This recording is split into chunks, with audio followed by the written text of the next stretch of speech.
They laughed at her garden. Until the winter came that buried the town, and the only people who didn't go hungry were the ones standing in her cellar. Evelyn Harper pressed the flat of her gloved hand against the frozen Wyoming soil and listened, not with her ears, but with the quiet, practiced instinct of someone who had spent a lifetime paying attention to things other people ignored. The wind had shifted 3 days earlier, coming down off the Absaroka Range with a dry, biting edge that carried more warning than cold, and the crows had gone silent that morning, abandoning the fence posts where they usually argued over scraps. That was enough for her. It always had been.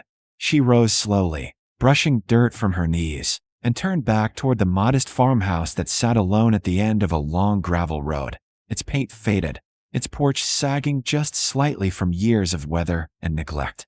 To anyone passing by, Evelyn's place looked like it belonged to another time, an old widow's home, stubbornly standing in a world that had moved on.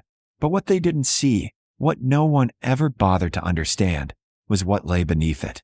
Beneath the neat rows of carrots and potatoes, beneath the trellis of beans and the patch of late-season cabbage, there was an entire second world carved into the earth. Evelyn had started digging it nearly 15 years earlier, not out of fear, but out of memory. Her grandfather had told her stories when she was a girl.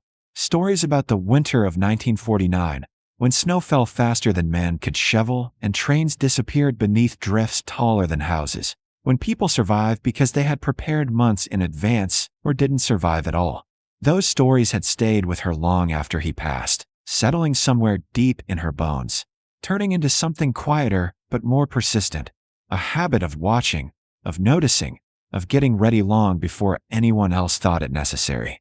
At first, the cellar had been small, just a reinforced pit beneath the garden shed, lined with timber and stocked with a few shells of canned vegetables. But year by year, Evelyn expanded it. She dug deeper, wider, smarter.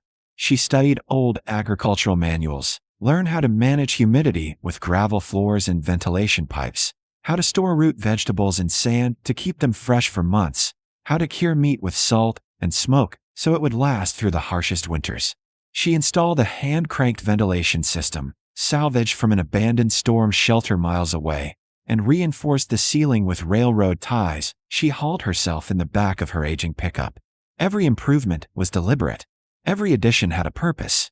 By the time most people in town started calling it that crazy old woman's bunker, Evelyn's cellar had become something far beyond what they imagined. It wasn't a bunker. It was a system. Rows of shelves stretched along the walls, filled with neatly labeled jars, green beans, sweet corn, tomatoes, peaches preserved in syrup so clear they caught the lantern light like glass. Wooden crates held potatoes, onions, and carrots, layered carefully in sand to prevent rot. Hooks hung from the beams overhead, supporting strips of cured venison and smoked ham. Barrels of fresh water stood sealed in the corner, rotated and refilled with a precision that would have impressed any quartermaster. And tucked near the center, there was a small cast-iron stove, vented through a narrow pipe that reached the surface, designed to provide just enough heat for cooking without compromising the stable temperature of the underground space. Above ground, though, none of that mattered to the people who saw Evelyn at the feed store or the diner. To them, she was just a relic, polite but distant, always buying more canning jars than anyone could reasonably use, always asking about bulk salt, always loading her truck with things that didn't make sense to modern life. Stocking up for the apocalypse, Evelyn, one of the younger men, had joked one afternoon as she paid for 50 pounds of potatoes she had no intention of eating right away. She had simply smiled, counted out her cash, and said, "Just keeping ahead of the weather." That answer had earned a few chuckles, the kind people shared when they were certain they understood something better than you did. They didn't see the way she checked the sky before driving home, or how she paused by the fence line to watch the elk moving lower down the hills weeks earlier than usual. They didn't notice the way she tracked the thickness of frost each morning, or how often she tuned the old radio in her kitchen to the weather reports, not just listening to what was said, but to what wasn't. By late October, while the rest of the town was still enjoying mild afternoons and talking about ski season like it was a distant promise, Evelyn had already finished her final harvest and sealed the cellar for winter use. She reinforced the hatch beneath the garden shed, checked every hinge and latch, and made sure the snow load wouldn't collapse the entrance if the drifts came heavy. Inside, she walked the narrow aisles with a lantern in hand, double-checking inventory, adjusting placements, making small corrections that only she would notice. Nothing was left to chance. Above her, the world carried on as it always did. Neighbors hosting gatherings, trucks coming and going, laughter drifting across the open land. But down in the cellar, there was only quiet, steady readiness. On the first day of November, the forecast mentioned a cold front moving in from the north. Nothing unusual, nothing alarming. Most people barely paid attention. Evelyn did. She stood on her porch that evening, watching the horizon as the sky took on a faint, unnatural tint, something between gray and violet, and felt the same certainty settle over her that she had learned to trust decades ago. This wasn't just another storm. This was something bigger, something that would test the difference between preparation and assumption. She turned, went inside, and without hesitation began moving the last of her supplies underground. By the time the first real wind hit the house, rattling the old window frames and pushing fine grains of snow against the glass like sand, Evelyn Harper was already below the garden, lantern lit, the hatch sealed tight above her.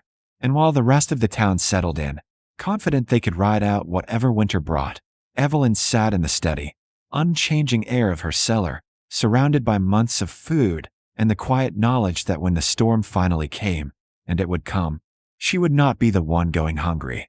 The storm didn't arrive the way people expected.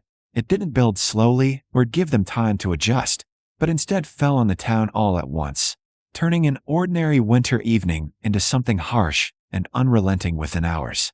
By late afternoon, the sky had darkened into a heavy gray, and the wind began to rise, low at first, then stronger, until it rattled doors and pushed snow sideways across the open land. Temperatures dropped fast, too fast, falling well below zero before night had fully settled, and with it came a thick, driving snowfall that erased roads, fences, and distance itself. Power lines failed early, snapping under ice and wind, plunging homes into darkness just as people were settling in. At first, no one panicked. Storms like this weren't unheard of, and most assumed it would pass by morning. But it didn't pass. It deepened. By midnight, the wind howled like something alive, and the cold pushed its way into every crack and corner of the town. Heating systems failed without electricity, generators sputtered and froze, and pipes burst in walls with sharp, echoing cracks.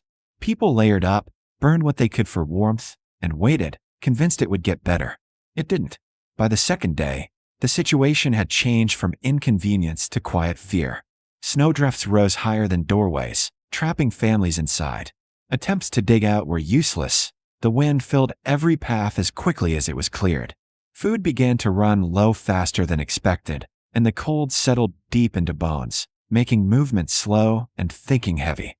Communication lines were down, and the outside world might as well have ceased to exist. Beneath her garden, Evelyn Harper lived in a different reality. The cellar remained steady, insulated by the earth, untouched by the violence above. The air was cool but safe, the silence complete except for the soft flicker of lamplight and the occasional creak of wood. She moved calmly through her routine, lighting additional lamps, checking her shelves, preparing simple meals from the supplies she had spent years building. Rows of jars lined the walls, untouched and abundant. Crates of vegetables remained fresh, carefully stored in sand. Barrels of water stood ready. Nothing had been left to chance, and now, as the storm raged above, that preparation turned into certainty. She wasn't guessing how long she could last. She already knew. Days, weeks, longer if needed. Time slowed underground, measured not by daylight, but by quiet routine. She ate without worry, rested without fear, and listened, not to the storm, but to the absence of it. Above ground, that absence didn't exist. By the third day, exhaustion began to set in across the town. The cold was relentless, wearing people down little by little. Hunger sharpened nerves. The confidence people once had, that they could handle anything winter brought, was gone. In its place was a growing realization that they had underestimated something they couldn't control. It wasn't just the weather. It was the isolation, the helplessness of being cut off with no clear end in sight. For the first time, some began to think about preparation, not as something extreme, but as something necessary. But those thoughts came too late. Evelyn sensed the shift before she ever saw it. She was sorting through a crate of onions when she paused, her hand resting lightly on the rough wood as she tilted her head. At first, there was nothing, just the quiet hum of the cellar. Then, faintly, a dull sound reached her. A thud. She stayed still, listening. It came again, slightly louder this time, uneven but deliberate. Not the wind, not shifting snow. Something else. Someone. She set the onion down carefully and moved toward the ladder, her steps steady but purposeful. Whoever was out there had made it through a storm that had already trapped everyone else. That meant desperation. At the top, she placed her hand against the reinforced hatch and felt it.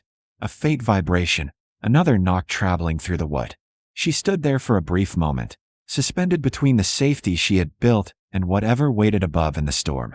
Then, without hesitation, she reached for the latch and began to open the door.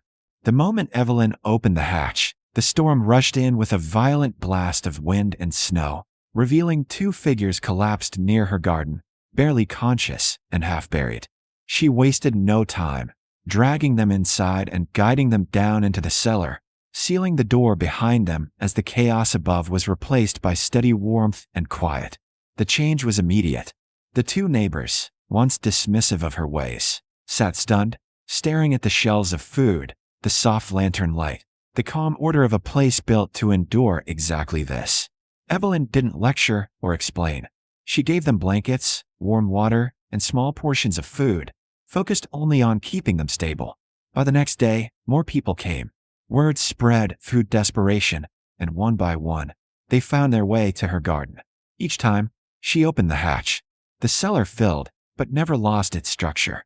Evelyn organized them, rationed supplies, and kept everything steady while the storm continued to rage above, burying the town deeper with every passing hour.